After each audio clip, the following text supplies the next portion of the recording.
Oke, kelihatan ya ini ya. Terlihat. Hari ini kita membahas bab 7 dari bukunya Triola mengenai estimasi dan ukuran sampel. Selanjutnya kita bisa memahami estimasi proporsi, rata-rata, varian atau standar deviasi, dan ukuran sampel. Ini kelanjutan dari statistik inferensial ya. Jadi kita menggunakan data sampel untuk mengetahui sifat daripada populasi. Jadi konsepnya teman-teman tahu apa itu interval kepercayaan, critical value atau nilai kritis, kemudian margin of error, ukuran sampel, dan melakukan perhitungan estimasi atas proporsi rata-rata varian atau standar populasi. Jadi kalau secara ringkas, di pertemuan sebelumnya kita kan sudah mengetahui dan menghitung apa itu proporsi, apa itu mean, apa itu standar deviasi atau varian ya. Misalnya kita kemarin sudah menghitung di bab 3 ya. Itu kita menghitung rata-rata dengan menggunakan data sampel. Ketika kita menghitung rata-rata itu kan berupa sebuah nilai tunggal ya. Jadi misalnya kita mengambil sebuah menghitung rata-rata kelas nilai statistik dari kelas 58 diambil menggunakan sampel rata-ratanya. Kemudian diketahui dari sampel itu bahwa rata-rata nilai statistik itu misalnya 75. Nah, itu disebut dengan point estimate. Nah, kalau proporsi, mean, standar, atau varian itu disebut dengan parameter karena merupakan nilai pengukuran dari populasi. Kemudian kalau untuk nilai pengukuran data sampel itu disebut dengan statistik. Proporsi dari sampel itu statistik, kemudian rata-rata X bar ya, rata-rata dari populasi ini statistik, yang dinotasikan dengan X bar, itu disebut dengan point estimate. Jadi sebuah nilai tunggal atau nilai perkiraan yang digunakan untuk mengestimasi nilai dari populasi. Di bab 7 ini kita akan mencoba membuat sebuah range nilai, sebuah rentang nilai dari beberapa nilai pengukuran, apakah itu proporsi, mean, standar deviasi, atau varian. Jadi misalnya proporsi atau rata-rata yang sudah kita hitung, di bab ini kita akan membuat sebuah rentang nilai. Misalnya kita kemarin menghitung rata-rata nilai statistik kelas 5875. Maka di bab ini kita akan mencoba membuat berapa sih rentang nilai rata-ratanya gitu ya. Kalau kita menggunakan data sampel ini kan ada kemungkinan nilai rata-rata dari sampel itu kan tidak sama persis dengan rata-rata populasinya ya, dengan rata-rata nilai sebenarnya. Bisa jadi sangat dekat, bisa jadi sangat jauh. Nah, dengan kita membuat sebuah range nilai atau yang disebut dengan confidence interval, nanti kita akan tahu bahwa nilai perkiraan itu akan mendekati nilai aslinya atau nilai populasinya. Nah, disebut dengan confidence interval karena di dalamnya kita akan melibatkan sebuah nilai yang disebut dengan level of confidence atau tingkat kepercayaan. Jadi kalau di statistik itu ada tingkat kepercayaan, tingkat keyakinan kita melakukan sebuah analisis. Itu namanya level of confidence. Jadi kalau ada level of confidence berarti ada level of signifikan. Pasangan itu kemarin kalau kita belajar peluang ya, ketika peluang berhasilnya 0,9 berarti ada peluang kegagalannya adalah 0,1 gitu kan ya. Jadi kalau dijumlahkan menjadi 0,9 tingkat keberhasilan, 0,1 tingkat kegagalan. Nah, ketika kita bawa di bab ini, tingkat keberhasilan atau tingkat keyakinan itu disebut dengan level of confidence. kita yakin bahwa analisa kita ini mendekati dengan sebenarnya gitu ya. Nah, di dalam analisa statistik nanti akan dijelaskan ada beberapa level of confidence. Level of confidence ini nanti akan kita perhitungkan di dalam kita membuat sebuah range nilai dari point estimate ini, yang disebut dengan confidence interval. Nah, untuk menghitung confidence interval untuk proporsi, ini ada formulanya di sini di kolom kanan. Di kolom sebelah kanan, confidence interval, untuk menghitung proporsinya itu adalah P hat atau P topnya. P topi, bacanya P hat ya. P hat dikurangin dengan E atau margin of error, dinotasikan dengan E. Kemudian itu adalah sebuah nilai lowernya, nilai terendahnya. Sedangkan untuk nilai yang tertingginya itu adalah P hat ditambah E. Jadi kayak seperti kemarin kita membuat usual value, unusual value ya. Ada mu dikurang standar 2 standar deviasi ditambah dengan mu yang uppernya adalah mu ditambah 2 standar deviasi. Membuat sebuah rentang nilai usual. Nah, ini range-nya kita akan membangun dengan cara nilai lowernya mengurangkan nilai proporsi dengan margin of error-nya. Kemudian nilai upper-nya itu adalah nilai point estimate-nya ditambah dengan margin error-nya. Hingga nanti akan diketahui rentang nilai dari proporsi populasi. Nah, sedangkan di sini margin of error itu dapat dihitung dengan formula Z alpha dibagi 2 dikali dengan akar P hat dikali Q hat dibagi dengan N. P hat itu kalau kemarin P ya peluang keberhasilan, Q-nya peluang kegagalan ya. Kalau P-nya 0,7 maka Q-nya adalah 0,3. Nah, karena ini adalah data sampel maka dinotasikan dengan P hat untuk menunjukkan point estimate atau nilai perkiraan dari populasi sampel ya, menggunakan data sampel untuk memperkirakan proporsi populasi. Ini kalau kita lihat ada Z, berarti nanti kita akan menggunakan tabel Z ya, atau kemarin A2 ya, distribusi normal. Kemudian nanti kita akan membuat confidence interval dari rata-rata. Rata, di mana point estimate-nya itu adalah X bar. Sedangkan confidence intervalnya sama dengan proporsi X bar dikurangin margin of error. Jadi rentang nilainya antara X bar dikurangi dengan margin of error sampai dengan X bar ditambah margin of error. Nah, di sini nanti ada dua kondisi. Teman-teman lihat di sini errornya itu bisa dihitung dengan dua cara, ada dua formula ya di sini. Formula pertama di sini ada T alpha dibagi 2. T alpha dibagi 2 berarti ada tabel T di situ nanti. Kemarin kita sudah belajar tabel Z atau distribusi normal standar ya. Kemudian ini ada tabel T. Errornya dihitung dari tabel T, nilai kritikal dari tabel T. Nah, pada kondisi alpha dibagi 2 dikali dengan standar deviasi sampel dibagi dengan akar N. Kemudian yang satunya lagi, tabel Z-nya. Tabel Z dari alpha dibagi 2 dikali standar deviasi populasi dibagi dengan akar N. Ini nanti kita pelajari seperti apa penggunaan tabel T dengan tabel Z. Kemudian ketika kita membuat confidence interval untuk standar deviasi, ini kita menggunakan tabel, ini ada chi-square.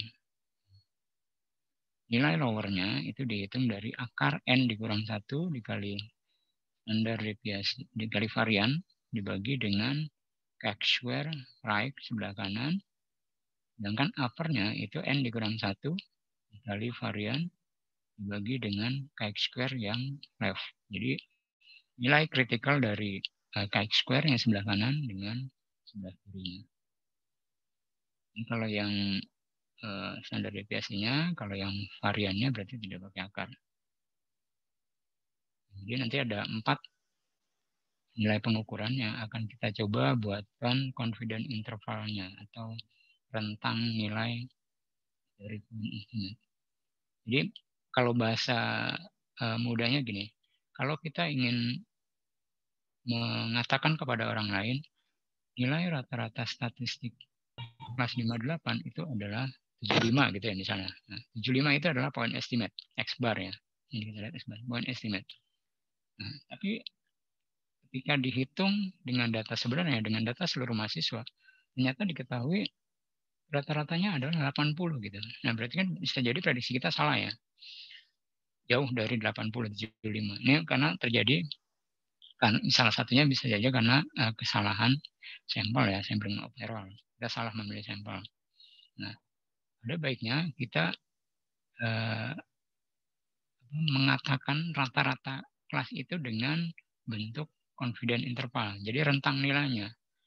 Dengan confidence interval kita mengatakan bahwa nilai rata-rata statistik kelas 58 itu antara 75 sampai dengan 81. Nah, ketika mengatakan 75 sampai 81 ini kemungkinan itu rata-ratanya di antara itu kan, antara range 75 sampai 81. Ketika seorang atau misalnya lembaga mengatakan dengan data populasi, oh rata-ratanya adalah 80. Berarti pernyataan kita kan benar ya, bahwa rata-rata nilai statistik itu adalah 75,81. Nah, kemudian interval ini bermanfaat untuk kita lebih mendekatkan perkiraan kita, nilai estimasi kita dengan data yang sebenarnya.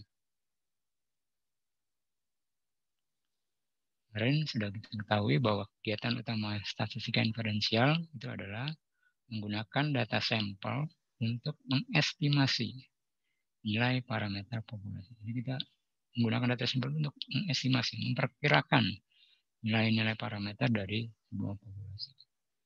Kemudian kita juga nanti akan melakukan uji hipotesis. Ini di pertemuan berikutnya nanti kita akan melakukan uji hipotesis. Ini dikatakan bahwa cara terbaik untuk mengestimasi proporsi populasi dengan nilai tunggal P adalah dengan menggunakan proporsi sampel. Jadi kalau kita ingin mengatakan proporsi populasi, itu sebaiknya kita menggunakan proporsi sampel. Karena sangat mungkin ya, ini sudah dipelajari di awal, kita nggak mungkin menghitung seluruh data anggota dari populasi, maka kita perlu menggunakan sampel. Proporsi sampel yang dinotasikan dengan p-hat merupakan nilai tunggal. Kita disebut estimasi titik atau point estimate. Estimasi titik atau point estimate hanya menceritakan sebagian dari data secara keseluruhan. Harapannya, estimasi titik nilainya sedekat mungkin dengan proporsi populasi. Nilai populasi, nilai estimasi itu harapan kita kan sebenarnya benar ya, atau sama dengan nilai aslinya, nilai populasinya. Nah, maka di sini perlu adanya alat ukur yang disebut dengan confidence interval. Tadi yang sudah disebutkan, kita perlu estimasi gatsnya lebih dekat dengan nilai populasinya. Jadi kita buat sebuah rentang nilai, harapannya nilai sebenarnya itu ada di dalam rentang tersebut.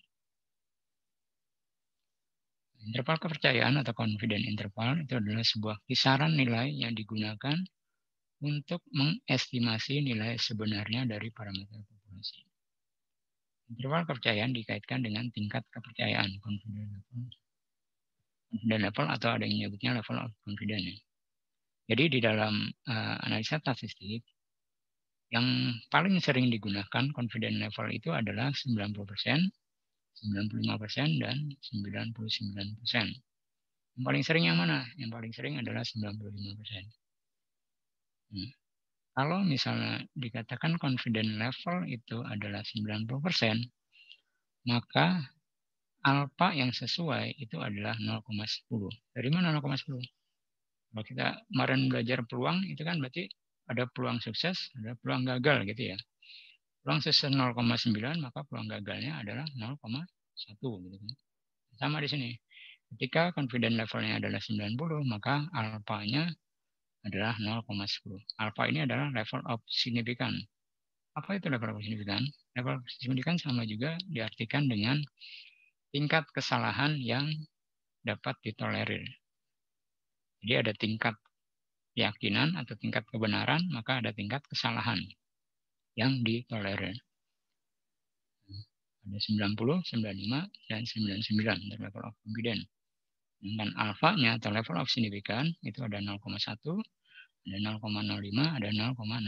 Atau 10%, atau 5%, atau 1%. Nah, bagaimana menggunakan kapan 90%, kapan 90%, kapan 99% gitu kan. Biasanya semakin kecil tingkat kesalahan yang ditolerir atau semakin kecil alfanya, itu biasanya menunjukkan analisis itu sangat penting gitu ya, sangat artinya nggak boleh salah gitu ya. Dan kalau semakin kecil tingkat kesalahan yang ditolerir, berarti kan ini sangat ya krusial ya. Misalnya di ilmu kedokteran ya, kita menguji vaksin COVID-19 misalnya kan. Nah ini kan nggak mungkin menggunakan alfa 10%.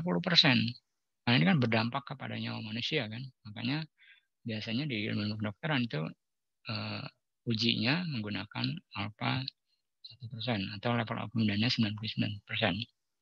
Sementara ilmu sosial, ilmu ekonomi gitu ya, itu paling sering menggunakan 95%. Jadi kalau misalnya nanti teman-teman lanjut di S1 ya, atau nanti membuat KTTA, melakukan analisis, itu level of confidence-nya biasanya 95%. Oke, sampai sini ada pertanyaan? Belum?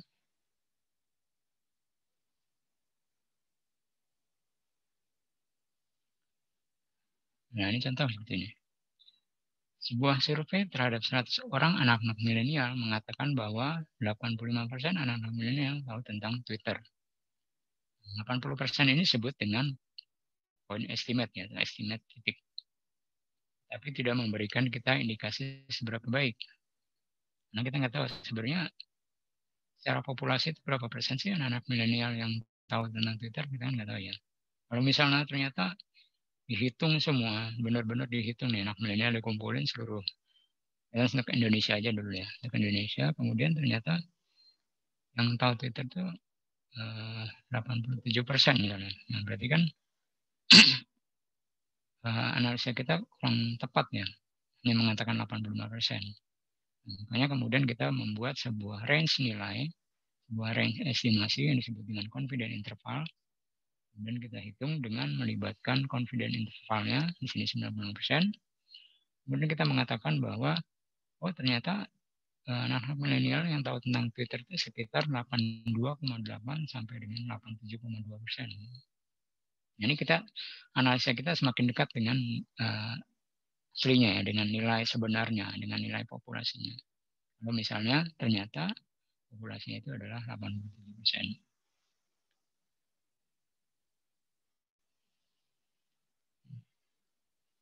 Critical value.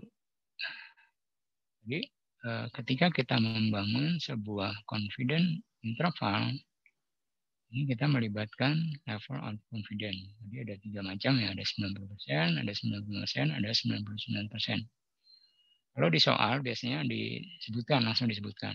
Level of confidence 95%, level of confidence 90%. Nah, jadi teman-teman nanti harus menggunakan sesuai yang diinstruksikan di soal. Tapi ketika soal tidak disebutkan berapa level of confidence-nya, berarti teman-teman masing-masing terserah mau pakai yang mana. Tapi ketika menjawab harus disebutkan bahwa dengan level of confidence 95% gitu ya. Atau kalau ada yang menggunakan 90% berarti harus mengatakan dengan menggunakan level of confidence 90%, itu dengan catatan ketika di soal tidak disebutkan level of confidence-nya ya. Tidak disebutkan. Jadi umumnya menggunakan 95%. Tapi kalau teman-teman mau menggunakan 90% nggak masalah. Yang penting disebutkan. Saya menggunakan asumsi level of confidence 90%. Yang paling umum 90%. Jika kita telah menentukan level of confidence sebesar 90%, maka level of signifikannya adalah 5%. 100% dikurangi 95% adalah 5%. Nah, kalau kita gambarkan di kurva distribusi normal, itu confidence interval 95% itu berada di tengah-tengah ini. Kemarin empiric rule kan 95% dia berada di tengah-tengah, di mana alfanya yang sebesar 5% itu dibagi dua. Bagi dua di sebelah kiri 0,025, di sebelah kanan juga 0,025. Nah, total areanya yang di sebelah kiri batas Z-score itu adalah 0,975%. Maka luas areanya 975%. Ingat kemarin kita di tabel A2 ya. Di tabel A2 nilai yang ada di tabel itu adalah luas area dari sebuah titik Z-score gitu kan ke sebelah kiri gitu kan ya. Sebelah kiri dari kurva. Nah, jadi kalau sebelah kiri berarti alfanya dia ada di sebelah kanan, jadi kan ada di sebelah kanan. Ketika luas alfa itu adalah 0,025, maka luas area yang di sebelah kiri sampai ke ujung itu adalah 100 dikurangi 0,025. Sehingga luas areanya di sini adalah 0,975.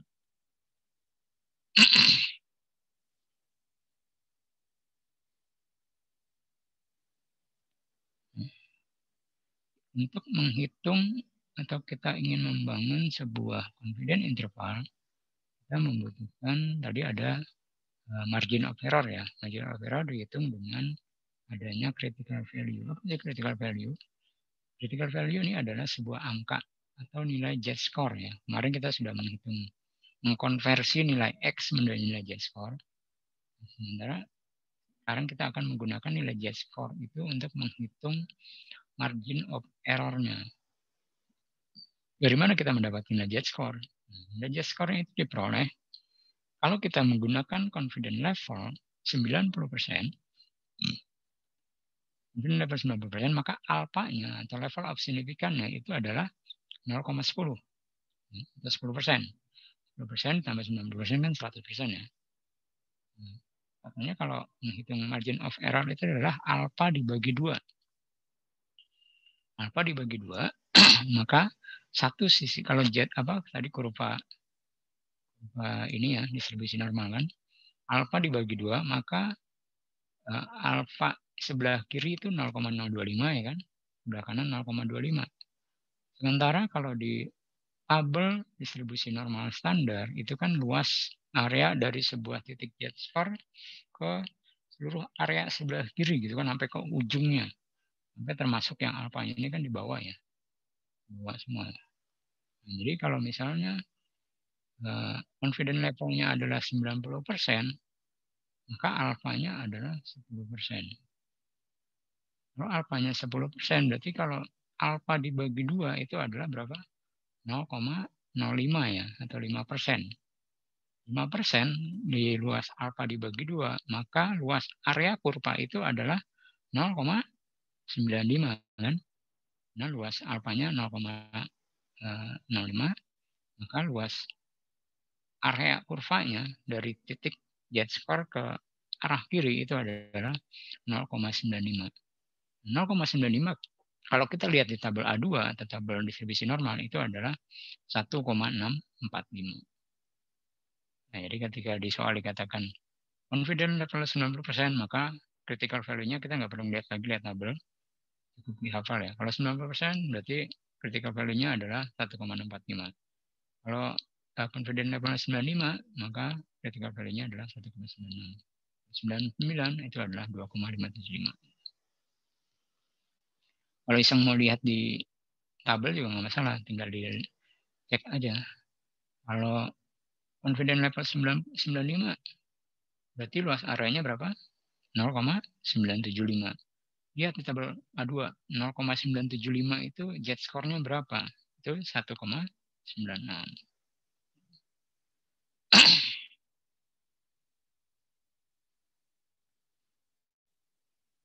Data sampel digunakan untuk menghitung proporsi sampel yang dapat dijadikan estimator proporsi populasi. Perbedaan maksimal antara nilai proporsi sampel dengan nilai sebenarnya dari proporsi populasi disebut margin of error. Kan kalau kita menggunakan data sampel, ada kemungkinan kita mendapatkan error ya, karena kesalahan sampling pasti ada errornya. Maka di sini kita perlu melibatkan margin of error. Margin of error itu adalah perbedaan maksimal dari estimasi ya. Kita mengestimasi sebuah proporsi, mengestimasi sebuah rata-rata populasi dengan data sampel. Nah, itu kan ada perbedaan ya. Perbedaan maksimal antara nilai estimasi kita menggunakan data sampel dengan populasi itu adalah margin of error. Dihitung dengan Z alpha dibagi 2 dikali dengan P hat, akar P hat dikali P hat dibagi dengan N, jumlah sampelnya.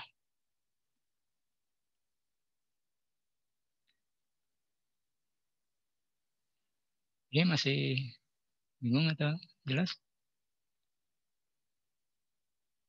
Jadi kalau sudah latihan biasanya jelas.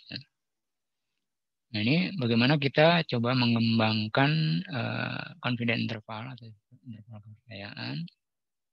Di sini kita tentukan dulu P itu adalah populasi proporsi, dengan P hat itu adalah proporsi sampel. Lagi notasi jangan lupa ketika ujian itu harus dibuatkan notasinya. Diketahui apa? Ketahui rata-rata. Rata-rata sampel berarti X bar. Kalau rata-rata populasi berarti mu. Kalau proporsi populasi berarti P. Kalau proporsi sampel berarti P hat. Gitu ya. Jumlah sampel N. Margin of error E. Kemudian critical value-nya Z alpha dibagi 2. Ini persyaratannya sampel harus diambil secara random sederhana. Kondisi binomial terpenuhi kemarin yang ada 4 ya. Sukses dan sukses, ada peluang yang sama gitu. Kemudian juga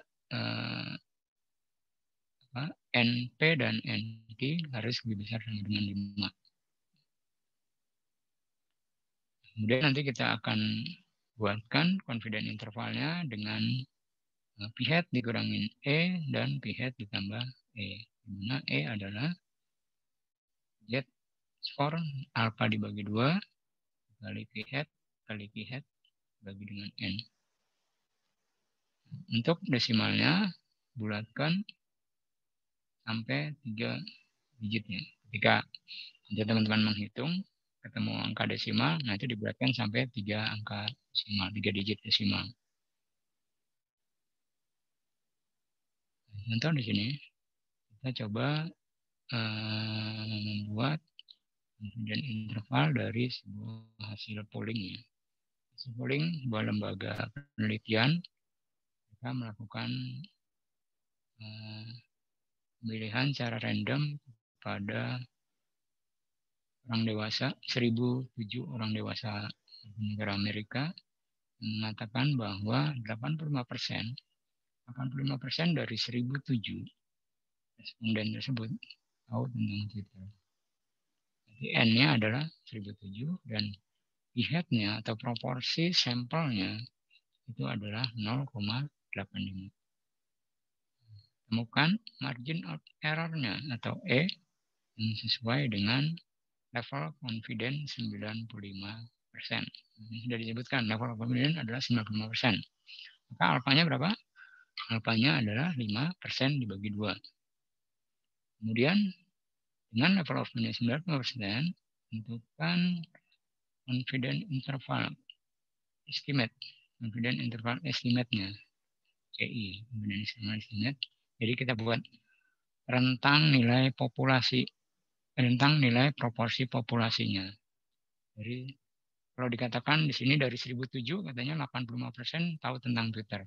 Kita diminta untuk menghitung atau membuat confidence intervalnya. Kira-kira dari berapa sampai berapa, rentang nilai berapa sebenarnya proporsi dari populasinya.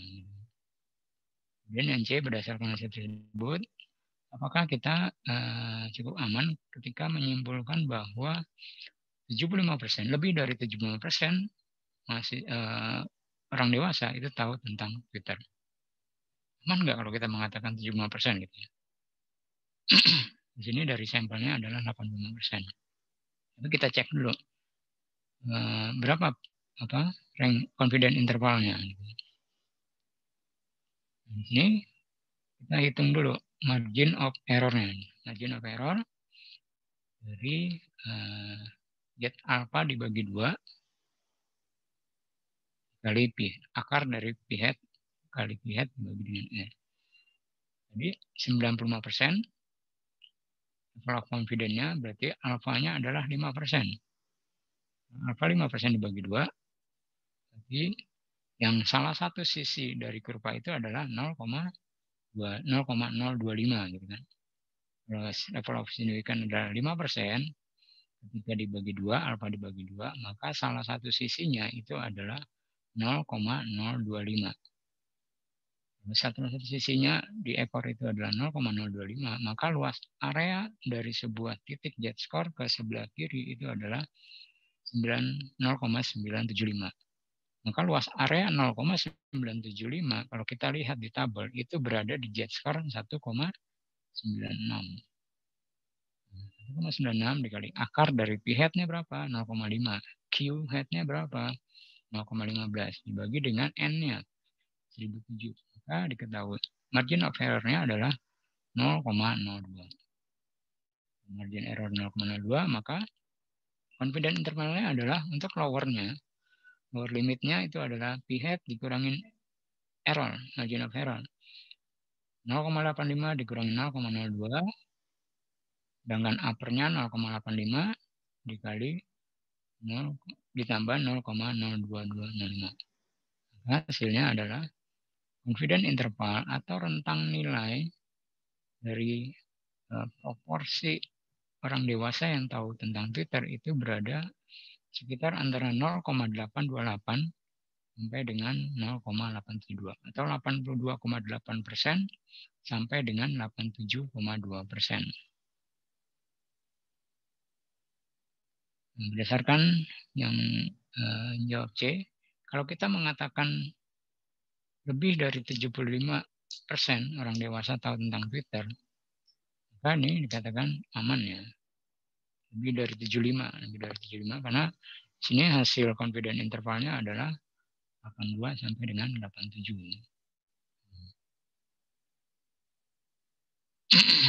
Jadi bisa aja kita mengatakan lebih dari 75% orang dewasa tahu tentang Twitter. Kita bisa juga mengatakan proporsi orang dewasa tahu tentang Twitter itu antara 82,8% sampai dengan 87,2%. Di sini paham ya? Ada pertanyaan?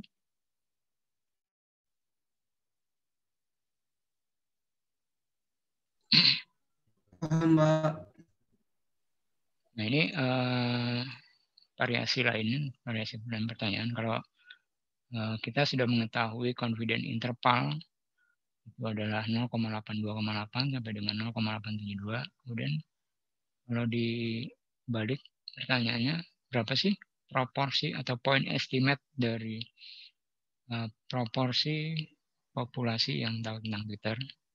Untuk menghitung point estimate-nya itu adalah overconfident interval limit yang upper-nya batas atasnya ditambah dengan batas bawahnya dibagi 2. Jadi katakan di soal kan katanya 85% ya. Kemudian kalau menghitung error-nya, margin of error-nya itu adalah upper dikurangin lower dibagi 2. Ini adalah margin of error.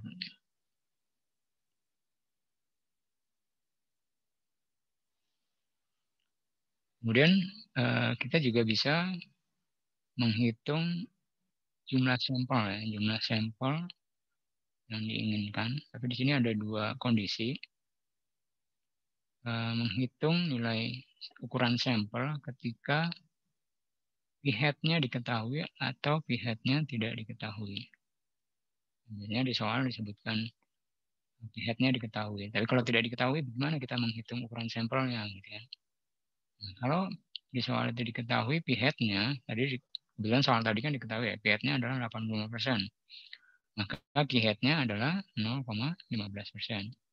Tapi kalau soal tidak diketahui p-hatnya, maka kita menggunakan 0,25. Dari mana 0,25? Jadi asumsinya, kalau di soal tidak diketahui p-hatnya, maka asumsinya adalah p-hatnya adalah 0,5. P-hatnya 0,5, p-hatnya 0,5. Jadi kalau p-hat dikali p-hat itu adalah 0,25.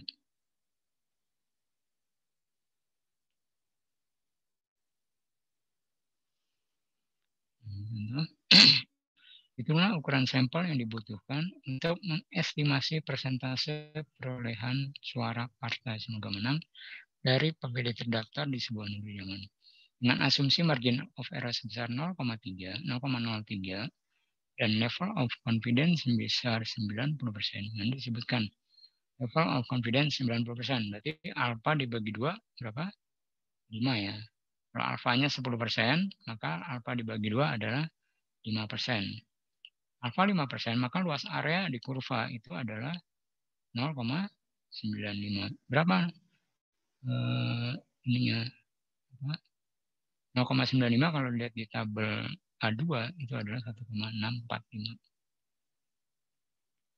Nah, ini dengan formula N sama dengan Z alfa dibagi 2 kuadrat dikali 0,25.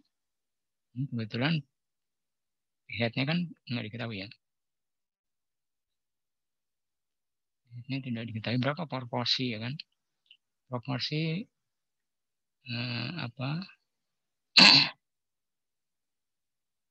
yang memilih partai semoga menang ini kan nggak diketahui. Maka proporsi karena tidak diketahui, maka kita menggunakan formula yang 0,025. Jadi p-hatnya 0,5, p-hatnya 0,5 juga. Maka Z alfa dibagi 2 dikuadratkan dikali 0,25 dibagi dengan margin of error. Z alfa dibagi 2 itu adalah, jadi Z alfanya berarti 1645. Ini yang kemarin kita pelajari ya. Ketika 0,95 tidak diketahui, maka kita menggunakan interpolasi. Atau kalau nggak mau pakai interpolasi, boleh pakai yang nilai terdekat 1,64 atau 1,6,5. Nah, di sini sudah diketahui kalau pakai level of confidence 90%, maka Z alpha dibagi 2 atau nilai kritisnya itu adalah 1,645. Kalau level of confidence-nya adalah 95, maka Z-score-nya, nilai kritisnya adalah dari 1,6.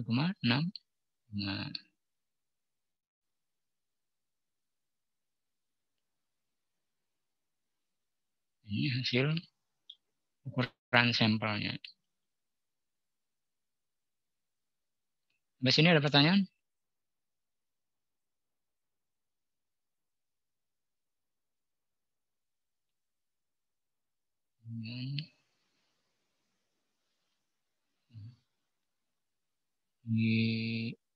Diapalin ya. Untuk kalau di soal itu disebutkan confidence levelnya adalah 90%, maka critical value-nya adalah 1,645 karena alfa dibagi 2. Formulanya itu alfa dibagi 2, ingat ya, alfa dibagi 2. Maka critical value-nya adalah, atau Z alfa dibagi 2 itu adalah 1,645. Kalau misalnya level of confidence 95%, maka critical value-nya adalah 1,96. Kalau confidence levelnya 99%, maka critical value-nya adalah 2575. Ini digunakan untuk menghitungnya margin of error-nya. Di sini ada Z alpha dibagi 2. Pak, mau nanya, Pak. Ya, silakan. Kalau misalnya yang tingkat kepercayaannya itu enggak 90, enggak 95, enggak 99, itu gimana ya, Pak? Cara mencari? Nggak ada. Nggak ada, Pak? Nggak bakal ada. Karena secara umum, analisa statistik itu 3 itu yang dipakai. 90%, 95%, dan 99%. Jadi hanya itu aja. Tapi kalau memang apes-apesnya ada ya, kemudian lihat ada soal nyeleneh gitu kan. Ya mungkin bisa juga orang mengatakan saya nggak pakai 10%, nggak pakai 5%, nggak pakai 10%. Misalnya mau pakai berapa persen? 97% gitu kan, misalnya. Dengan level akunnya 97%, berarti alfanya berapa? 3% ya kan? Alfa 3% kan 100% dikurangin 97% sama dengan 3%. Nah kalau errornya berarti kan alfa dibagi 2 kan? 3% bagi 2 berapa?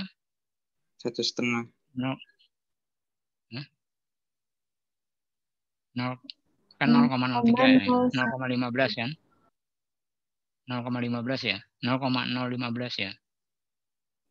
Iya, Kan Pak. kalau alfa 0,3, kalau dibagi 2 berarti kan 0,015. Nah, bagaimana kita menemukan jet score-nya di tabel? Kalau tadi level of confidence itu 97%, jadi alfanya 3%, maka kalau dibagi 2 adalah 0,015.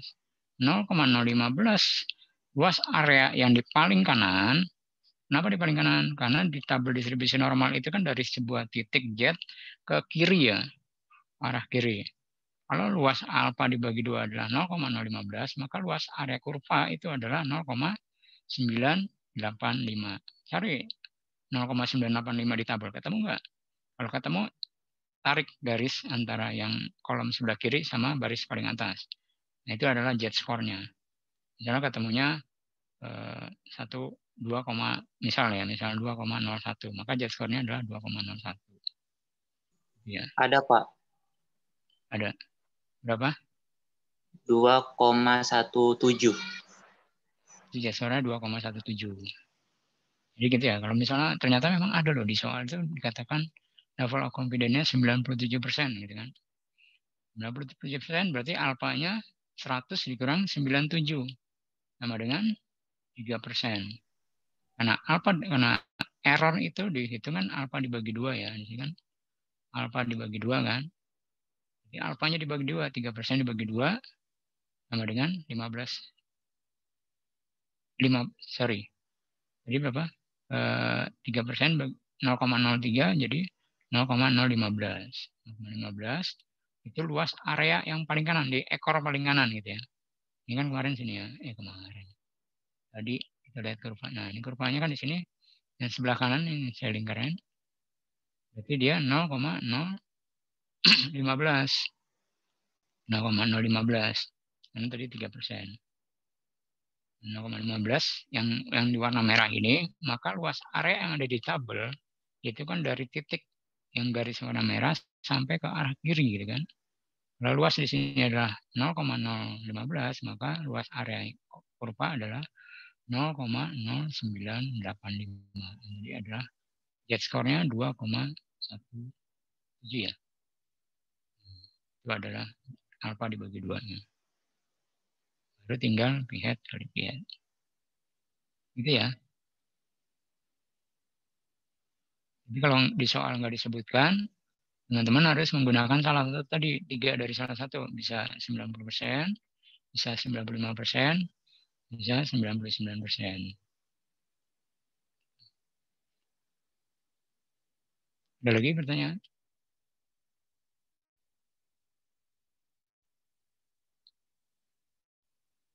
Belum ada. Latihan ya. Latihan coba ini.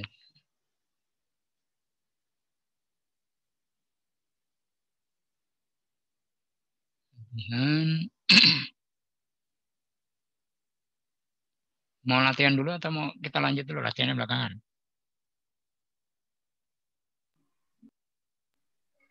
Cobain dulu, Pak. Nah, latihan dulu ya biar ini ya. Oke, saya share di ini aja biar enak dibaca ya. Ini share di WA group.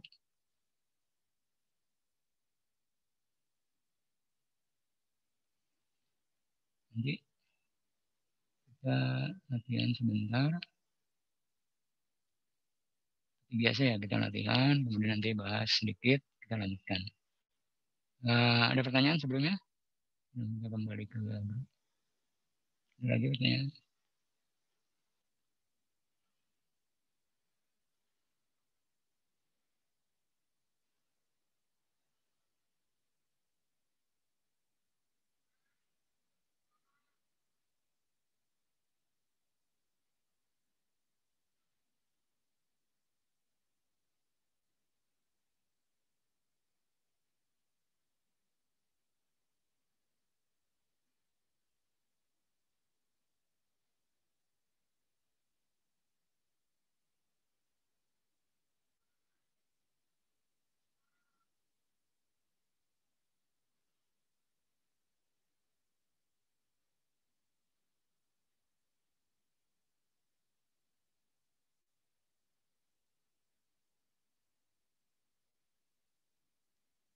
Ya, kalau nggak ada kita ke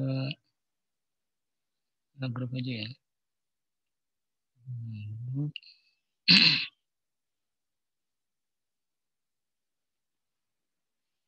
Ini buat menghemat baterai ya, buat menghemat baterai. Izin live dulu ya.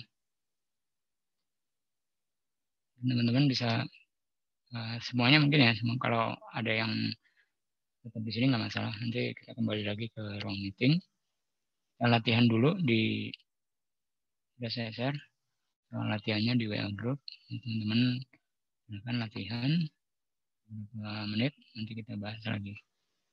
Ya sementara itu ya. Kalau ada pertanyaan lain silahkan disampaikan di WA group boleh, atau mau di sini juga boleh nanti silakan. Sementara saya tutup intinya. Terima kasih. Assalamualaikum warahmatullahi wabarakatuh. Waalaikumsalam warahmatullahi wabarakatuh.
Berapa jumlah wanita yang mengatakan membeli buku secara online? Itu kan 30% ya.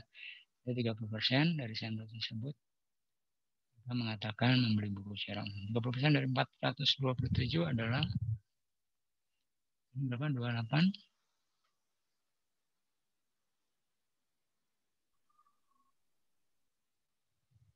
28 ya. 28. Kalau hasil perkaliannya 30,1. Karena pecahan kita bulatan aja ke atas 29. Jadi kalau orang gitu ya, unit-unit yang nggak bisa pecah, itu pembulatan ke atasnya berapapun desimalnya. Kemudian critical value-nya dari Z alpha dibagi 2. Nah, level of confidence 90% ya, 95%. Maka alfanya atau level of signifikannya 5% dibagi 2 itu 0,025. 0,025 maka luas kurvanya itu adalah 0,75, maka skornya adalah 1,96. Kita hitung margin of error-nya 0,04 sekian. Ini pembulatan untuk margin of error tidak ada ketentuan, tapi biasanya karena nilainya kecil ya, biasanya nilainya kecil, mungkin sekitar 5 digit lah ya, 5 atau 6 digit untuk margin of error. Tapi untuk proporsi itu ketentuannya adalah 3 digit desimal. Jadi kalau hasilnya 0, yang untuk lowernya kan lowernya itu adalah p-hat-nya 0,3 ya, 0,3 tambah errornya 0,04 sekian, jadi kurang 0,04, sekitar 0,256 sekian gitu kan. Karena pembulatan 3 digit 0,257 atau 25,7%. Sedangkan uppernya 0,4,3. Jadi confidence interval antara 0,257 sampai 0,343. 3 digit ya untuk proporsi. Kalau error boleh bebas terserah, tapi biasanya karena nilainya kecil antara 456 lah, 456 digit. Kemudian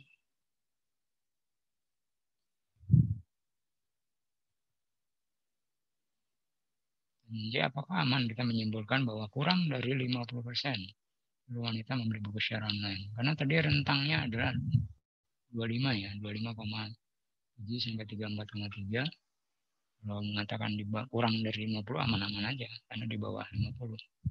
Tapi kalau kita mengatakan minimal 25%, ini nggak aman, karena tadi lowernya adalah 25,7. Minimal, jadi confidence intervalnya, nilai minimalnya adalah 25,7. Jadi nggak aman kalau kita mengatakan minimal 25%. Ada pertanyaan dari soal ini?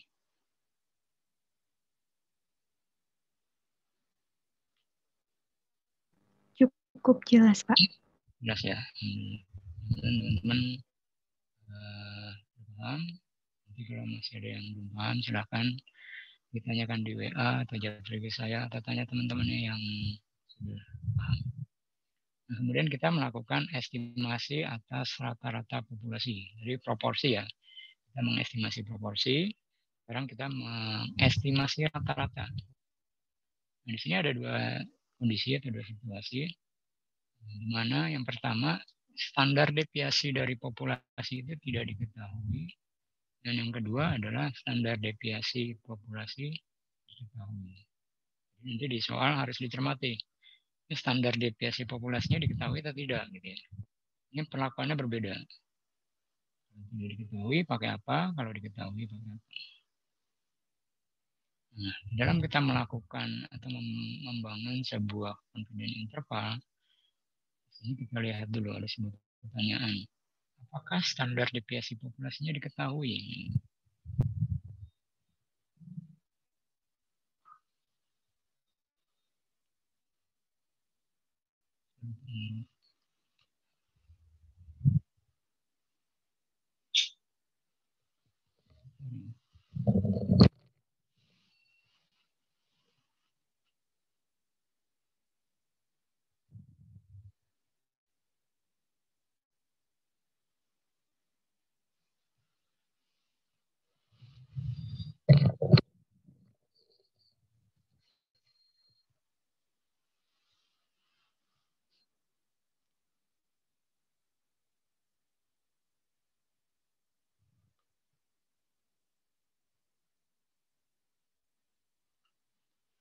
Ini ketika ada pertanyaan, ketika kita melakukan analisis soal, kita cermati dulu apakah standar deviasi dari populasi itu diketahui atau tidak. Kalau diketahui, ke kiri ya, kalau diketahui, kita lihat lagi apakah populasinya itu berdistribusi normal. Nah, biasanya di soal disebutkan populasinya berdistribusi normal. Kalau dia berdistribusi normal, maka nanti ketika kita menghitung margin of error, kita menggunakan Z-score ya, Z-score alpha dibagi 2. Tapi kalau tidak berdistribusi normal, tidak disebutkan, di soal tidak disebutkan bahwa populasinya berdistribusi normal, tidak disebutkan di situ. Tapi kita lihat sampelnya. Apakah sampelnya lebih besar dari 30? Ingat kemarin di teorema limit tengah bahwa kalau semakin besar nilai sampel itu maka distribusinya akan mendekati normal ya. Ini patokannya atau parameternya adalah kalau N-nya lebih besar dari 30, maka sampelnya dia mendekati distribusi normal. Maka menggunakan tabel Z ketika menghitung errornya. Tapi kalau tidak berdistribusi normal, atau N-nya kurang dari 30, kita tidak bisa menggunakan tabel Z. Nah, ini kita menggunakan analisa non-parametrik. Parametrik tidak dibahas di terapan, kita hanya membahas parametrik aja. Jadi ini nggak dibahas ya non-parametrik. Ada metode lain lagi. Nah, ini kemudian kalau standar deviasi populasinya tidak diketahui. Kalau tidak diketahui gimana? Nah, kita lihat lagi, apakah populasinya berdistribusi normal? Kalau distribusi normal, maka kita pakai tabel T.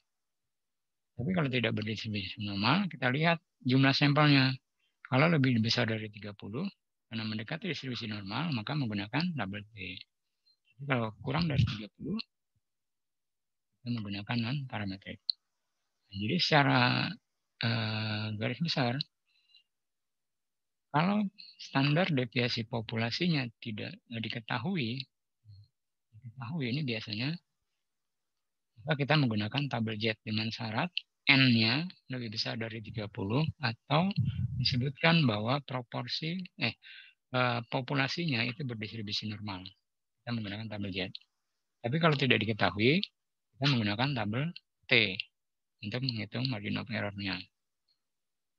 Tabel T, kita lihat lagi, N-nya harus lebih besar dari 30 atau populasinya berdistribusi normal. Jadi ada dua ya, tabel Z sama tabel T. Jangan salah menggunakan. Poinnya adalah standar deviasi populasinya diketahui atau tidak. Ini kalau misalnya standar deviasinya tidak diketahui. Kalau tidak diketahui pakai apa? Tabel T. GT. Ini sama, membuat confidence intervalnya sama X. Nah, rata-rata ya, kita mengestimasi rata-rata, maka nilai lowernya adalah X bar dikurangin margin of error, dengan uppernya X bar ditambah margin of error. Untuk margin of errornya, karena kita menggunakan tabel T, T alpha dibagi 2 dikali standar deviasi sampel. Nah, kita tidak tahu standar deviasi populasi ini tidak diketahui, maka kita menggunakan standar deviasi sampel. Standar deviasi sampel dibagi dengan akar N-nya. Nah, kalau di tabel T, ini nanti kita ada, ketika membaca tabel T, ada istilah DF ya, degree of freedom. Angka degree of freedom itu dihitung dengan mengurangkan nilai ukuran sampelnya dikurangi 1 atau N dikurangi 1. Jadi di tabel kita lihat degree of freedom N dikurangi 1. Nah, T alpha dibagi 2 itu adalah critical T value-nya. Kita lihat cara membacanya mirip-mirip dengan distribusi normal, hanya membedakan di sini ada degree of freedom. Ini kurva tabel T, kurva distribusi T ya. Oke, macam-macam, semakin kecil nilai N ya, jumlah sampelnya, dia akan semakin landai ya kurvanya. Sama dengan distribusi normal, critical value-nya ketika T alpha dibagi 2, level of confidence misalnya disebutkan 95%. Maka alpha dibagi 2 masing-masing nanti 5% dibagi 2, 0,025 sebelah kiri dan 0,025 sebelah kanan. Nah, nanti kita baca tabelnya bagaimana kita menentukan critical value-nya. Ini dikatakan kalau 95% berarti critical value-nya adalah 2,201.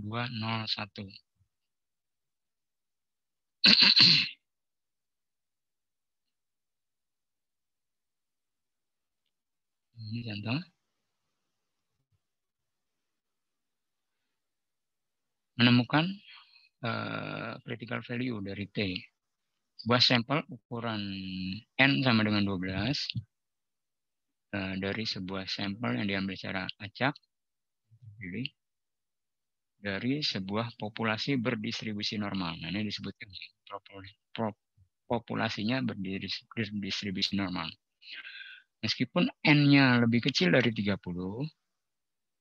nah ingat kemarin di pertemuan sebelumnya ya di teorema limit tengah, ketika populasinya berdistribusi normal, berapapun ukuran sampelnya, maka sampel tersebut berdistribusi normal. Nggak harus lebih dari 30. Tapi kalau populasinya tidak diketahui berdistribusi normal, maka N-nya harus lebih dari 30 untuk membuat distribusinya distribusi normal. Itu ya, paham ya? Jadi kalau populasinya sudah dinyatakan berdistribusi normal,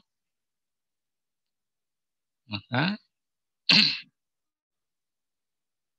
berapapun ukuran sampelnya, dia akan memiliki distribusi normal. Di sini dari N sama dengan 12, hitunglah critical value dari T alpha dibagi 2 ya. Yang sesuai untuk level of confidence 95%.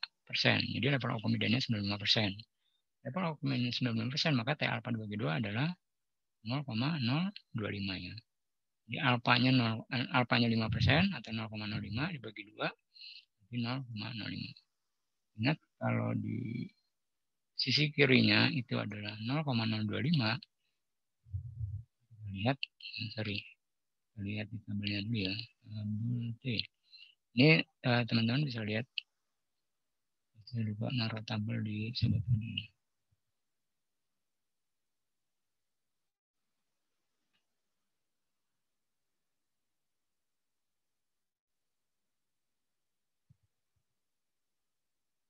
Ini tabel T-nya. Nanti di ujian juga sudah disediakan tabel T-nya. Ini T distribution, T value. Kelihatan ya tabelnya. Nah, tadi ada istilah degree of freedom di sebelah kiri, lihat kolom sebelah kiri degree of freedom. Nah, degree of freedom di sini ada 1 dari mulai 1 sampai ke bawah banyak. 1000, 2000. Nah, tadi sampelnya N-nya 12. Degree of freedom atau DF adalah N dikurang 1. N-nya 12 dikurang 1 berarti 11 ya. Ini kita lihat di kolom paling kiri adalah degree of freedom 11. Kemudian kita lihat kolomnya itu adalah level of signifikannya. Level of signifikan tadi berapa? Level of confidence 95%, maka level of signifikan adalah 5%. Di sini ada 2. Area in one tail 0,025 artinya tadi kan T alpha dibagi 2 ya. T alpha dibagi 2, alfanya 5% dibagi 2 0,025. Di sini ada 0,025 di kolom ya. Di kolom 0,025 atau di bawahnya itu 0,05 sama aja. Nah, kita tarik garis dari kolom 0,025 atau 0,05 untuk area to tail di baris degree of freedom 11 ya. 11 itu ketemu angka 2,201 ya kan. 2,201. Jadi critical value-nya adalah 2,01.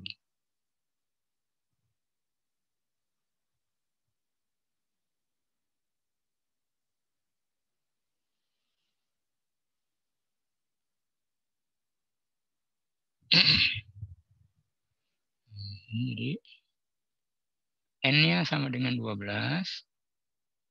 Degree of freedom N dikurang 1. 11. Dengan level of 90%, level of confidence 90%, maka alfanya adalah 5% atau 0,05. Jadi kita lihat tadi di tabel T, di kolom 0,25 atau di kolom 0, sejajar ya antara 0,025 sama 0,5. Maka diketahui T alfa dibagi 2, critical value-nya adalah 2,201. Ini berbeda dengan cara membaca tabel distribusi ya, distribusi normal standar.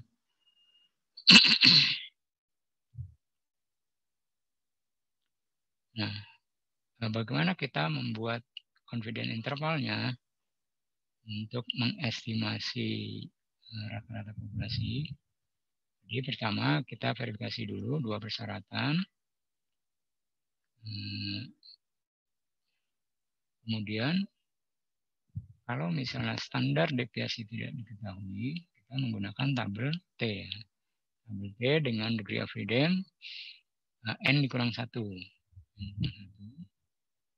Kemudian nanti kita temukan critical value-nya di sini untuk menghitung margin of error. Margin of error dihitung dari T alpha dibagi 2 dikali standar deviasi sampel dibagi dengan akar N. Kemudian yang keempat, menggunakan nilai margin of error yang sudah dihitung, kita akan membuat confidence intervalnya. Itu untuk lowernya X bar dikurang min E, dengan uppernya X bar ditambah E. Kemudian menggunakan round up. Nah, contohnya ini, sebuah perusahaan ban ini ingin mengetahui masa penggunaan. Ini daya penggunaan itu sampai berapa sih bannya itu ya. Diambil sampel 10 ban yang sudah digunakan sejauh 50.000 mil. Nah, dari 10 sampel yang sudah digunakan sejauh 50 mil, itu diketahui rata-rata kedalaman jejak ban ya. Kalau kita ban mobil, kalau berjalan di pasir gitu ya, atau tanah itu kan ada bekas bannya ya, ada bekas jejak bannya. Nah, itu kedalamannya jejak ban itu katanya rata-rata 0,32 inch. 0,32 inch dari 10 sampel ban yang sudah digunakan jauh 50 mil. Nah, dengan level of confidence 95%, rata-rata kedalaman jejak ban itu adalah 0,32 inch dengan standar deviasi 0,09. Ini kan standar deviasi sampel ya, bukan standar deviasi populasi. Itu 0,09 inch. Kemudian kita diminta untuk membuat confidence interval untuk mengestimasi rata-rata populasinya. Nah, apakah masuk akal ketika perusahaan menyimpulkan bahwa setelah penggunaan sejauh 50 mil, rata-rata populasi ban mereka, hasil produksi mereka, itu memiliki kedalaman jejak bannya itu 0,30 inch. Ya. Jadi pabrik itu membuat sebuah kesimpulan bahwa jejak bannya, tapak bannya itu setelah digunakan sejauh 50.000 mil, itu kedalamannya 0,30 inch. Ini kalau sering dipakai kan harusnya semakin kecil ya. Dia mengatakan setelah 50.000 mil, kedalamannya 30. Tapi dari hasil perhitungan sampel 10 ban, itu kedalamannya 0,32. Nah, ini kita hitung, kita buat confidence intervalnya. Rata-rata sampelnya di sini dikatakan 0,32 ya. Rata-rata sampel 0,32. Standar deviasinya 0,09, jumlah sampelnya 10. Tidak diketahui standar deviasi populasi. Maka kita menggunakan tabel T, ya kan? Tabel T. Kemudian level of confidence-nya disebutkan 95%. Berarti alfa dibagi 2, 0,025, ya kan? 0,025. Kalau kita berapa nilai critical value-nya? T alfa dibagi 2 itu berapa, gitu kan? Kita lihat di tabel T dengan N 10, berarti degree of freedom-nya berapa? 10 dikurang 1, 9. Degree of freedom 9. Kemudian kita lihat di kolom 0,025 untuk T alfa dibagi 2. Ini kita lihat.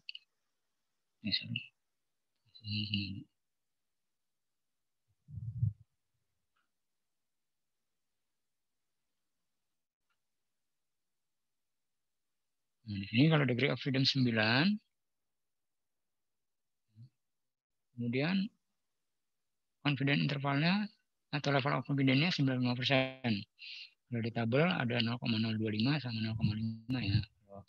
One-tail sama two-tail. Kemudian kalau kita silangkan, temu critical value-nya adalah 2,262. 2,262. Jadi T alpha dibagi 2 itu adalah 2,262. Kemudian tadi standar deviasi sampel 0,09 dan akar N-nya 10. Maka margin of error-nya itu adalah 0,064. 0,064. Nah, kalau kita buat confidence intervalnya, X bar dikurangin E atau margin of error, dan uppernya X bar, ini ditambah ya. Tambah 0,064. Jadi 0,32, rata-ratanya 0,32 dikurangin 0,064. Kemudian uppernya 0,32 ditambah 0,064. Jadi confidence intervalnya antara 0,26 sampai dengan 0,38. Jadi kalau ketika perusahaan mengatakan bahwa setelah penggunaan 50.000 mil, rata-rata populasi bannya, rata-rata bannya itu hasil produksi mereka masih memiliki ketebalan jejak 0,30 in. Perusahaan mengatakan begitu, 0,30 in. Masuk akal nggak? Masuk akal, karena confidence intervalnya itu antara 0,26 sampai dengan 0,38. Masih di dalam rentang confidence interval ya. Jadi nggak masalah ketika perusahaan menyimpulkan 0,30. Oke, sampai sini jelas? Ada pertanyaan? Pak, saya mau nanya Pak mengenai yang tadi yang di tabel T tadi, maksud dari yang two tails sama one tails itu gimana ya Pak? Iya. Kalau two tails biasanya ini nanti sebenarnya penjelasan lebih detailnya di pertemuan berikutnya ya. Bagaimana kita menggunakan two tail, kapan kita menggunakan one tail gitu kan ya. Tapi karena ini yang digunakan untuk menghitung margin of error itu adalah di sini alpha dibagi 2 ya, T alpha dibagi 2. Maka sebenarnya ada beberapa tabel di sini menyebutkan level of confidence-nya di sini kelihatan ya, ada 80%, 90%, 95%, 98%, 99%. Tapi nanti mungkin di soal ujian tidak disebutkan levelnya, tapi langsung ada one tail, two tail gitu kan. Di kolomnya di sini ada one tail, ada two tail. Sebenarnya sama aja ya, satu kolom ya, dengan 0,025 sama 0,05. Intinya kalau misalnya dikatakan level of confidence 95%, maka alfanya level of significance itu adalah 5% gitu ya. 5%, alfanya 5%.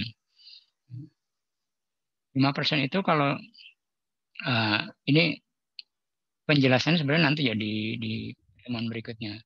Dia menggunakan two tail kalau hipotesisnya itu nanti mengarah ke dua kemungkinan, apakah ada di sebelah kiri ekor kurva atau di sebelah kanan ekor kurvanya, maka disebut dua tutel ya, 2 ekor. Nah, tapi kalau misalnya one tail itu biasanya analisisnya mengarah ke satu ekor, apakah ke kiri atau ke kanan gitu. Sudah disebutkan gitu di soal, nanti akan disebutkan misalnya hipotesisnya itu adalah lebih besar dari 30 gitu ya, misalnya lebih besar dari 30. Maka dia berarti one tail karena sudah mengarah ke satu ekor ya, ke satu yang lebih besar. Tapi kalau misalnya hipotesisnya itu menyebutkan tidak sama dengan 30 gitu ya kan. Misalnya rata-ratanya tidak sama dengan 30. Berarti bisa lebih kecil, bisa lebih besar gitu kan. Bisa lebih kecil, bisa lebih besar, berarti dua ekor, two tail. Maka di sini tabelnya disebutkan ada two tail. Itu ya, paham ya? Ini sebenarnya lebih jelas one tail, two tail itu nanti di pertemuan berikutnya. Tapi di dalam penggunaan tabel T, di sini kita, di bab ini kita hanya fokus di ininya aja ya. Tadi T alpha dibagi 2, kan alfanya 5% dibagi 2, berarti 0,025. Berarti kita cari aja di sini 0,025 kolom yang mana. Jadi kan kolom yang ada 95% ini ya. Nah, nanti teman-teman bisa mungkin ketika browsing nggak kelihatan nih 95%-nya. Dia hanya 0,025 sama 0,05. Jadi karena kolomnya satu sama aja ya, nggak usah khawatir. Jadi teman-teman boleh membacanya 0,05 atau 0,025 gitu aja. Ya paham ya. Jadi kalau dipakai one tail itu biasanya terkait dengan hipotesisnya nanti. Hipotesisnya mengarah ke satu ekor gitu. Hanya satu aja, ke satu arah gitu. Apakah di arah kurva sebelah kiri atau kurva sebelah kanan. Tapi kalau two tail dia hipotesisnya kemungkinan bisa dua arah. Arah kiri atau arah kanan. Bisa kesimpulannya itu bisa di arah kiri atau di sebelah kanan gitu. Tapi kalau di one tail dia hanya di satu arah saja. Gitu ya. Nah, saya bingung. Jadi mikirnya membayangkannya yang ini aja, yang 0, dilihat aja level of confidence-nya. Level of confidence berapa? Misalnya disebutkan 90%. 90% berarti ya di sini ada 0,10 sama 0,5. 0,05 berarti kolom itu yang dipakai gitu ya. Karena kan angkanya sama aja ya yang dipakai yang ada di tengah ini kan. Gitu ya, paham ya? Oh, iya Pak. Jadi Pak, misalnya nih Pak, kalau misalnya yang confidence-nya itu 90%, berarti kan Pak alfanya 10%. 10%. Nah, kalau dibagi 2, 5%. Jadi yang kita lihat tabelnya itu yang 0,05 sama 0,10 itu ya Pak. Nggak bisa langsung yang 0,05 yang di samping 0,10. Oh ya. Berarti yang 0,05 untuk yang ini 0,05 dan 0,10. Jadi bukan yang di sebelahnya ya. Bukan di one tail-nya. Karena kan kita lihat kurvanya tadi kan dibagi 2 kan. Dibagi 2 10%-nya. Jadi 10%-nya misalnya 90% ya. Ini bicara 90% berarti kan 10%. Berarti kolom yang ekor yang sebelah kiri berarti kan 0,05. Berarti kita lihat di one tail karena hanya kolom di sebelah kiri berarti 0,05 gitu ya. Baik Pak, terima kasih Pak. Oke. Ada lagi pertanyaan?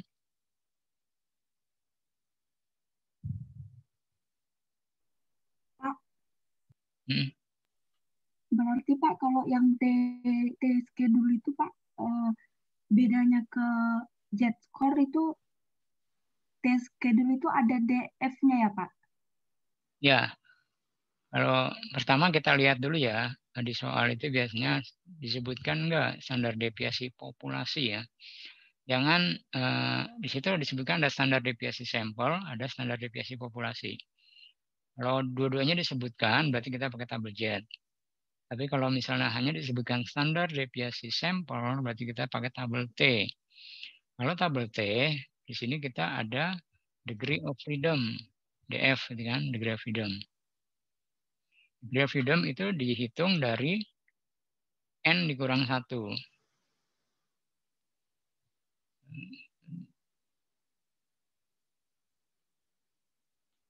Nah, di sini di kolom tabel T, di sebelah kiri itu ada degree of freedom, DF ya, degree of freedom, derajat kebebasan. Itu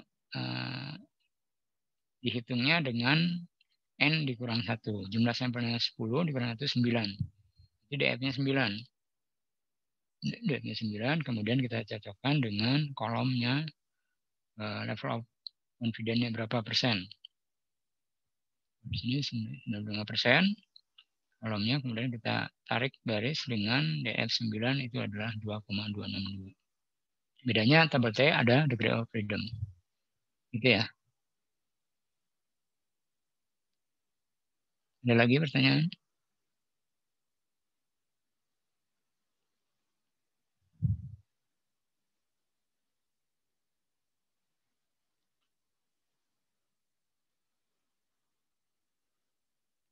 Jadi di sini perusahaan, jadi nggak masalah ya jika perusahaan menyimpulkan bahwa setelah penggunaan 50.000 rata-rata populasinya masih memiliki ketebalan jejak ban, yang jejak bannya itu 0,30 in.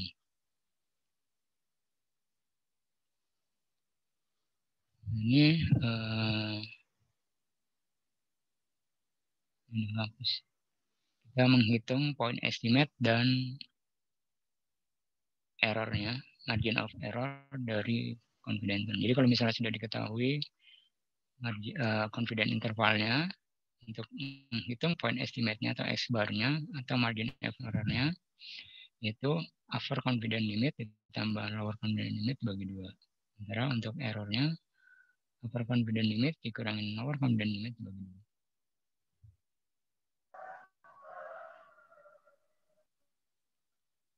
Nah, kemudian untuk menghitung ukuran sampel, ukuran sampelnya dengan syarat standar deviasi populasi sudah diketahui. Ini formulanya adalah Z alpha dibagi 2 dikali standar deviasi populasi dibagi dengan margin of error pangkat 2. Nah, kalau hasil perhitungan N-nya itu adalah bukan bilangan bulat, maka dibulatkan ya, dibulatkan ke atas. Up sampai dengan bilangan bulat berikutnya. Kalau hasil perhitungannya misalnya 128,1, maka dibulatkan ke bilangan bulat berikutnya, 29.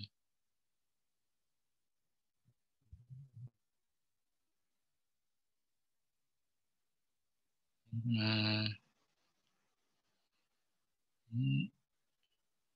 jelas saja ya, nanti bisa dibaca. Jadi cara perhitungan N, menghitung N, bisa dibaca ya, ini karena masih banyak bahannya. Nah, kemudian kalau misalnya tadi standar deviasinya tidak diketahui ya, standar deviasi populasinya tidak diketahui. Nah, sekarang kalau standar deviasinya diketahui, standar deviasi populasi diketahui, maka untuk margin errornya dihitung dari, ini kita menggunakan tabel Z ya, tabel A2, distribusi normal standar, apa dibagi 2 dikali dengan standar deviasi dibagi dengan akar N, standar deviasi populasi dibagi dengan N.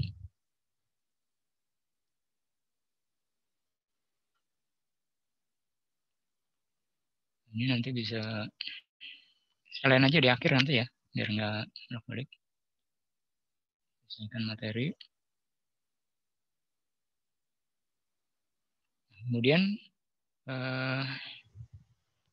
kita mengestimasi standar deviasi atau varian dari populasi. Jadi pertama kita menghitung atau membuat estimasi dari proporsi, kemudian mengestimasi dari rata-rata populasi ya. Kemudian kita mengestimasi standar deviasi atau varian dari populasinya. Nah, kalau untuk mengestimasi standar deviasi atau varian, kita menggunakan tabel distribusi Chi-square ya. Misalnya Chi-square, dibacanya Chi-square. Chi-square. Jadi point estimate-nya itu varian, atau di sini varian sampel S kuadrat.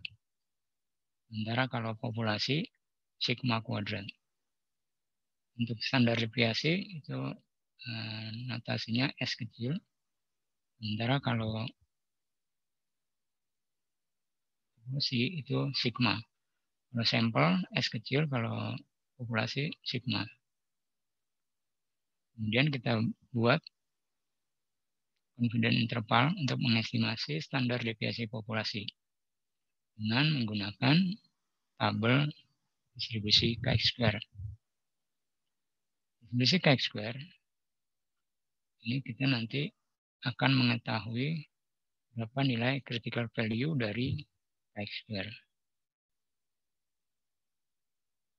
Nah, ini kurva distribusi chi-square-nya dia skewed ya, menceng ya bentuknya, tidak simetris, tapi tidak pernah negatif nilainya. Nilainya tidak pernah negatif kan dia mulai dari 0 sampai ke X ya, tidak pernah negatif. Dan semakin kecil DF-nya, dia semakin landai. Dan properti dari distribusi chi-square bentuknya tidak simetrik, tidak seperti distribusi normal atau distribusi T. Nilainya bisa 0 sampai dengan positif, tapi tidak pernah negatif. Distribusinya berbeda setiap degree of freedom-nya. Degree of freedom meningkat mendekati distribusi normal. Semakin meningkat degree of freedom mendekati distribusi normal. Ini contohnya sebuah sampel yang diambil secara random dan sederhana dari 22 orang tes AQ ya. 22 orang. Buatlah confidence intervalnya untuk mengestimasi standar deviasi populasi yang mensyaratkan nilai critical value dari chi-square sebelah kiri dan sebelah kanan sesuai berdasarkan level of confidence 95%. Dengan sampel jumlahnya 22 tadi ya, jumlah sampel 22 orang. Temukan critical value dari chi-square-nya. Nah, ini kita coba membaca tabel chi-square untuk menentukan nilai critical value. Critical value dari chi-square ini ada dua nanti. Critical value yang sebelah kiri sama sebelah kanan. Kalau tadi kan cara menentukan interval, confidence interval itu baik proporsi ataupun rata-rata itu kan mengurangkan atau menambahkan margin of error-nya ya. Jadi untuk lowernya dikurang proporsi atau rata-rata dikurangin dikurangin margin of error, sedangkan uppernya ditambah margin of error. Tapi kalau untuk mengestimasi varian atau standar deviasi, kita menggunakan critical value dari kurva critical value sebelah kiri dan sebelah kanan untuk menentukan nilai lower dan uppernya. Maka kita perlu menghitung nilai critical value sebelah kiri sama sebelah kanan. Nah, di sini contohnya. Nilai critical value-nya dari chi-square berada pada sisi kiri atau dinotasikan dengan chi-square L, left. Dan sebelah kanan chi-square right dengan level confidence sebesar 95%. Maka luas areanya berada di sisi kanan. Nah, luas area berada di sisi kanan ya. Kalau distribusi normal kan dari sebuah nilai critical value sebelah kiri ya, sebelah kiri terus di sana kan. Tapi kalau chi-square dia dari critical value ke sebelah kanan. Luas areanya sebelah kanan. Nah, di sini tadi katanya N-nya adalah 22. Maka degree of freedom itu adalah N dikurang 1. Degree of freedom 21. Maka nilai kita lihat di kurvanya ada critical value left dan ada critical value right. Nah, ini critical value left sama right. Berapa nilai critical value-nya? Di sini adalah yang kiri 10,283, sebelah kanan 35,49. Dari mana? Nah, jadi katanya luas area dari distribusi chi-square itu berada di sebelah kanan dari critical value ya, gitu kan? sebelah kanan. Berbeda dengan distribusi normal yang berada di sebelah kiri. Sebelah kiri dari critical value, maka itu adalah luas area yang ditabel, gitu kan. Kalau tabel distribusi chi-square, dia justru di sebelah kanannya. Nah, bagaimana kita menentukan nilai critical value di sebelah kiri dan sebelah kanan? Kalau level of confidence 95%, maka dibagi dua kan ya, dibagi dua, sebelah kiri 0,025, sebelah kanan luas areanya juga 0,025. Yang diarsir warna merah itu 0,025. Katanya distribusi chi-square di tabelnya itu adalah menunjukkan luas area kurva sebelah kanan, gitu kan katanya. Berada di sebelah kanan kan, berada di sebelah kanan. Maka kalau di yang sebelah kiri ini kita lihat luas areanya 0,025, maka kalau di sebelah kanan adalah 0,975. 0,975 luas area yang di sebelah kanan dari critical value yang left-nya. Nah, kalau kita lihat di tabel chi-square 0,975 itu berapa nilai critical value-nya gitu. Ini kita lihat tabel chi-square.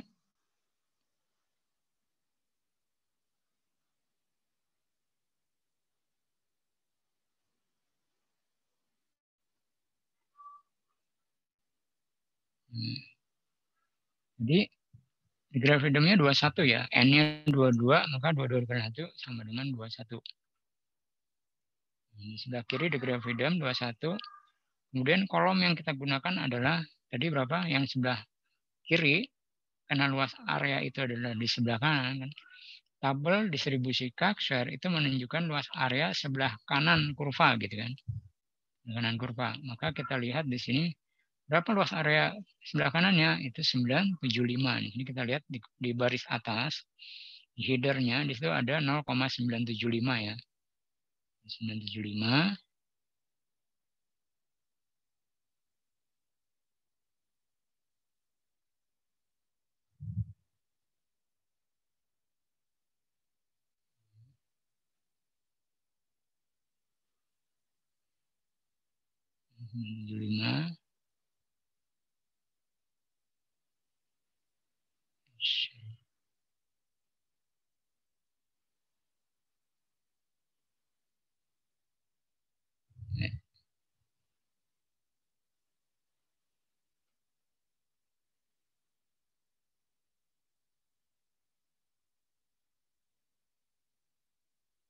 Baris atas 0,975. Kemudian kita lihat ke degree of freedom 21. Nah, di sini ketemu angka 10,283. Nah, inilah adalah critical value-nya yang sebelah kiri 10,283. Sementara critical value yang sebelah kanan berapa? Degree of freedom-nya tetap 21, tapi nilai luas areanya itu 0,025. Kan katanya chi-square itu luas area tabel adalah luas area kurva sebelah kanan dari nilai critical value gitu kan. Nah, ini 0,025.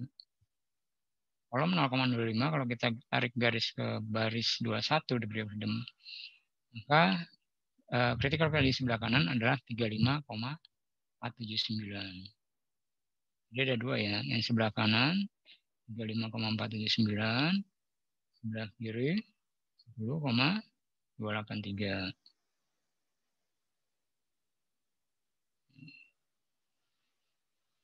Paham ya membaca chi-square? Jadi kalau misalnya tadi 95% ya kan, 95%. Kalau misalnya 90% gimana?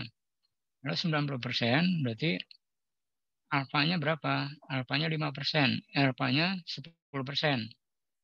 10%, alfa 10%, kalau dibagi 2 berarti berapa? 5% ya kan? Yang di sebelah kiri itu adalah 0,05. 0,05. Maka luas area kurva di sebelah kanan itu adalah 0,95. Maka di sini kolomnya kalau kita lihat chi-square berarti adalah 0,95. Kemudian critical value sebelah kanan berapa? Critical value-nya adalah 0,05. Ini 5%. Paham nggak ini? Jelas nggak? Pertanyaan nggak? Saya nggak tahu Pak kapan Saya bingung ya? dipakai. Di ini dulu lagi ya, lihat lagi ya kurvanya.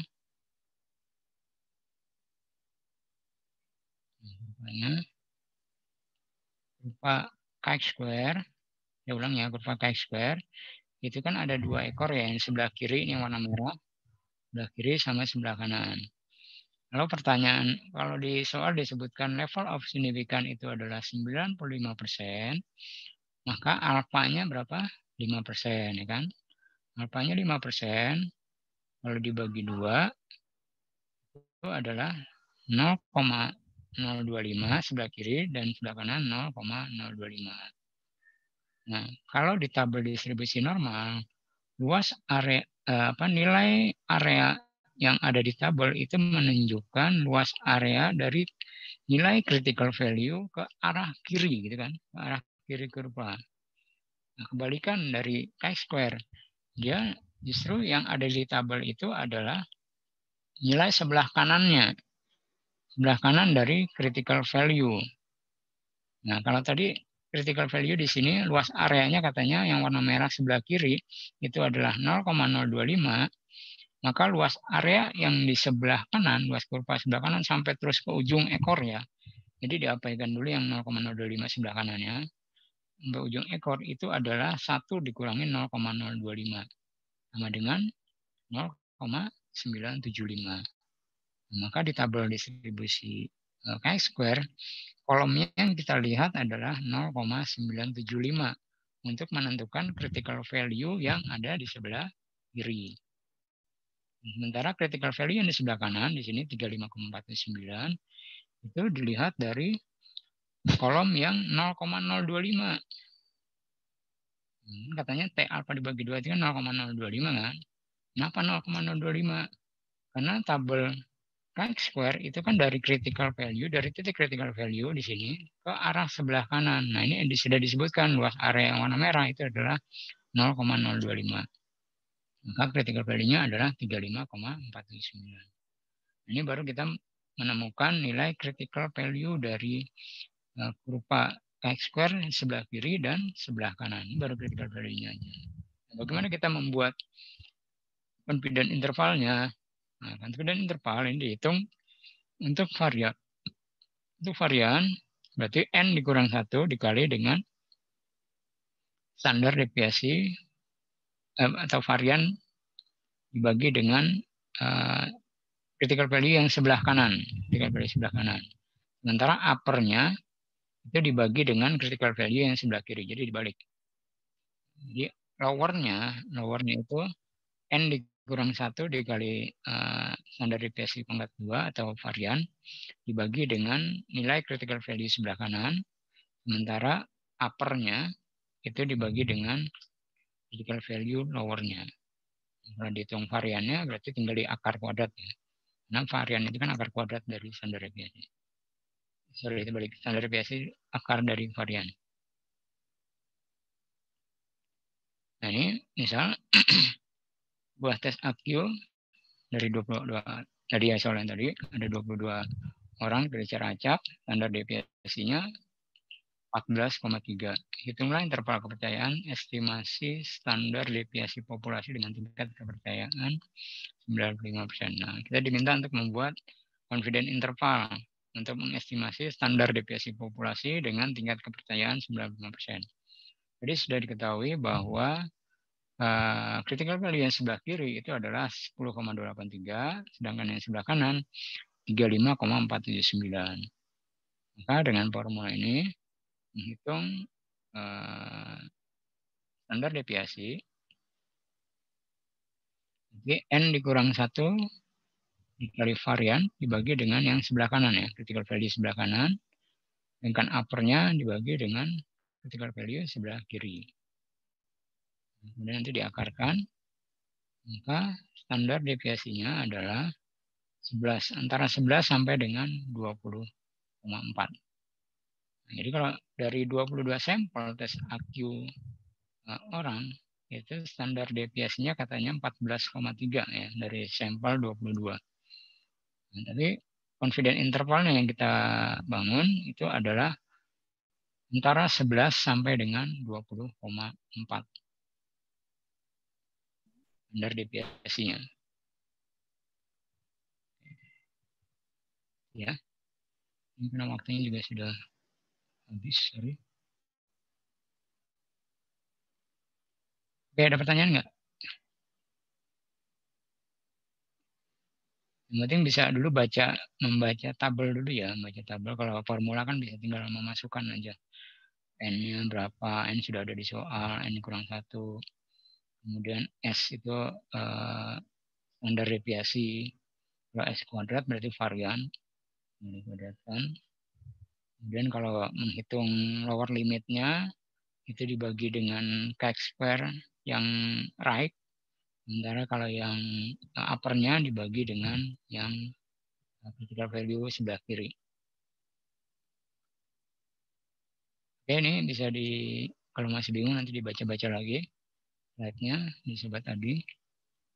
Kalau ada pertanyaan silakan disampaikan di WA group atau japri langsung ke saya ya. Jadi ada latihan buat teman-teman supaya lancar. Silakan dikerjakan. Baik, ada pertanyaan? Karena waktunya sudah habis.